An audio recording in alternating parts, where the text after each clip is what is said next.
on the way. Mr. Yang will explain in detail when he gets back. Has the messenger from the Xianzhou arrived yet?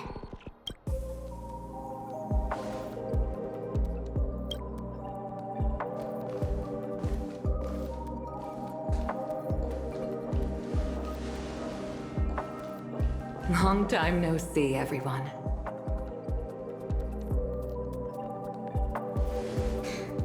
Madame Yukong? I've imagined this moment many times.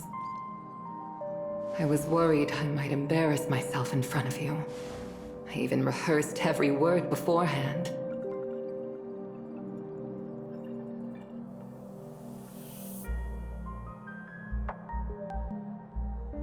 But now it seems it was unnecessary. Tingyun, I'm here to take you home.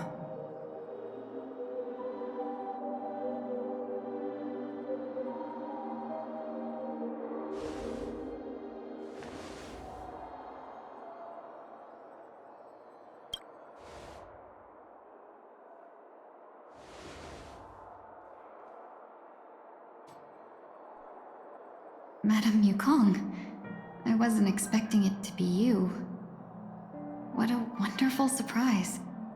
I wanted to come because, after all, it's you who's coming home. Yeah, me of all people. Your body. It's going to be tough from now on, isn't it? I've already escaped death once. What more could I ask for? Also, it's not all bad. I might even beat you at arm wrestling now.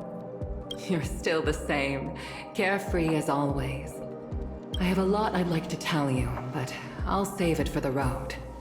It's a long journey back to the Luofu. Even if we can't completely rid you of the pain, there must be ways to alleviate it on the Xianzhou. I have no doubt. But since we're alone here, may I ask you one more thing? Do I really have to go back to the Luofu? Why? You don't want to? Despite Fantilia's ruthlessness, she spared me when I should have been eliminated. And why did Miss Ron Mei, who has no ties to the Xianzhou, go out of her way to save me? It seems as if I've become a pawn in someone else's game. There are people within the Alliance who also believe that the suspect is now on the Yuchua. If that's the case, it's all the more reason for me not to return to the Luofu and complicate things. I might as well take advantage of this situation. Take advantage of the situation? What do you mean? Right now, the marks of ruin inside me maintain a delicate balance. Moreover, they were created by Fantilia herself. If possible, please inform the General, and arrange for me to meet with the Marshal. Maybe this body of mine can help the Alliance get one step closer to the Xianzhou's enemies. When Ron Mei visited the Luofu earlier, she mentioned what happened to you. This coincided with when the message sent by the Astral Express arrived. The Arbiter Generals concluded that Fantilia did not intend for you to survive. If utilized strategically, this could give the Alliance an element of surprise. If we follow this plan, we must keep your resurrection hidden. But before making any decisions, I want to know what you think. If you wish to go home, I'll support you, no matter what others may say. Then I'm glad. I shall save you the trouble of hearing what those people may say. The road ahead is perilous. If you decide to take it, I won't stop you. Maybe I'm being selfish, but I still want to know. Are you choosing this because it's what you really want? I've come to see myself clearly in this dream journey. Perhaps it's what people call a blessing in disguise. There is someone who can attest to my true intentions. Please follow me. She should be around here somewhere.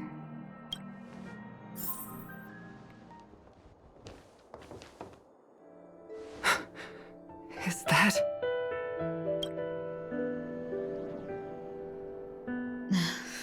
After a strange encounter, I was fragmented into multiple tingyuns, each embodying a different aspect of my memories.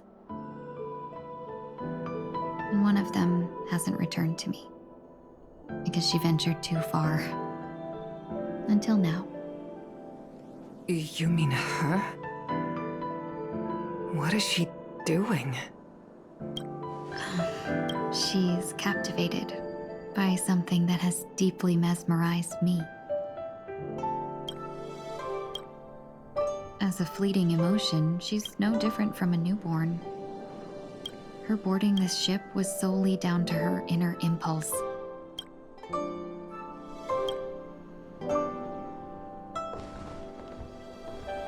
Madam Yukong, do you remember?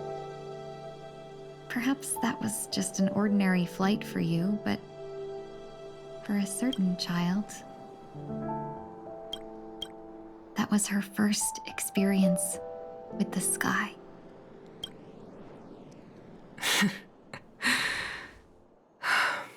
Of course I remember.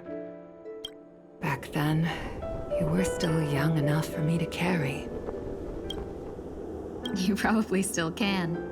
Want to give it a try? I'm afraid you'd be too heavy for me now. Just kidding. I remember you kept begging me to take you to the star skiff, and even dreamed of becoming a pilot.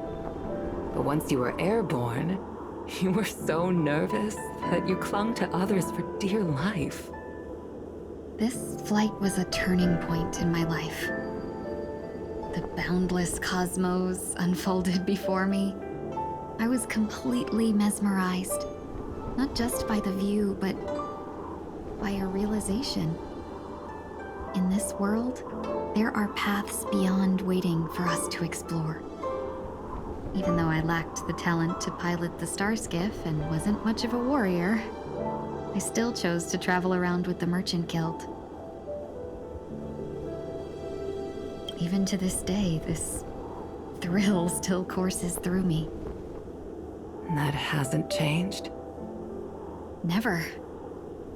Now I can embark once more on my journey as a traveler of no return, exploring the paths that lie beyond. Speaking of which, how are things with the Whistling Flames? I've left Yan Ming in charge for now. He's reliable, but he can be a bit extreme, and might not always follow your principles as a traveling merchant. My principles. Forsake what others fight for and take what others abandon. That's the way to navigate the world and achieve my goals. I will continue to uphold my principles. But now I've also learned that while these merchant principles may apply to humans, they falter in the face of the gods. But this shouldn't fall on your shoulders to begin with. You are simply an innocent survivor in this war.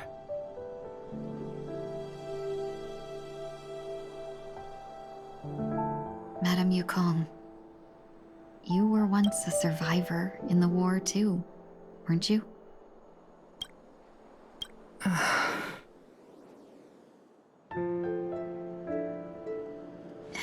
In a hazy dream, I vaguely remember someone telling me that the inescapable price of survival is often more adversity. But Madam Yukong, the gods use humans as pawns in their cosmic game, sacrificing countless innocent souls. Have you ever thought about making them pay? Every moment of every day. But as inconsequential as we are, how can we escape the fate of being mere pawns? If I could choose, I would never want you to become a pawn. I just wish you could still be that carefree little fox. Not caught up in this war. Don't be disheartened, Madame Yukong. Thanks to the favor of the Lord Ravager, I've become a player in this game. Remember, it's often the unassuming pawns, the lone traveler, or the worm that subdues the dragon, that leave even the best strategists helpless.